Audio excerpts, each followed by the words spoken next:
ഈശോമിശിഹായ്ക്ക് സ്തുതിയായിരിക്കട്ടെ.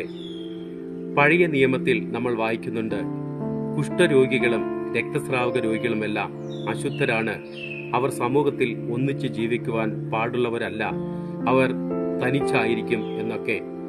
ഇങ്ങനെയുള്ള സാഹചര്യത്തിലാണ് 12 വർഷക്കാലം രക്തസ്രാവം ബാധിച്ചിരുന്ന ഒരു സ്ത്രീ ഈശോയുടെ വസ്ത്രത്തിന്റെ വിളിമ്പിൽ സ്പർശിച്ചപ്പോൾ ഈശോ അവളെ സൗഖ്യപ്പെടുത്തുന്നു. 3 തരത്തിലാണ് ഇവളെ ഈശോ ഉയർത്തുന്നത്. 1, അവളുടെ വിശ്വാസം വർദ്ധിപ്പിക്കുന്നു. 2, അവൾക്ക് രോഗസൗഖ്യം നൽകുന്നു. 3, ഒറ്റപ്പെട്ട അവസ്ഥയിലായിരുന്ന അവളുടെ ജീവിതത്തെ ഈശോ സമൂഹത്തിൽ ഉയർത്തുന്നു. സ്നേഹമുള്ള സഹോദര സഹോദരി, നീ രഹസ്യ പാപത്തിലാണോ? നീ രഹസ്യമായ മാരക രോഗത്തിലാണോ? ഈശോ നിന്നെ വിളിക്കുന്നു. സങ്കീർത്തനങ്ങൾ 103:3. അവിടുന്ന് നിന്റെ അകൃത്യങ്ങൾ ക്ഷമിച്ചിരിക്കുന്നു, നിന്റെ രോഗങ്ങൾ സുഖപ്പെടുത്തുന്നു. ആമേൻ.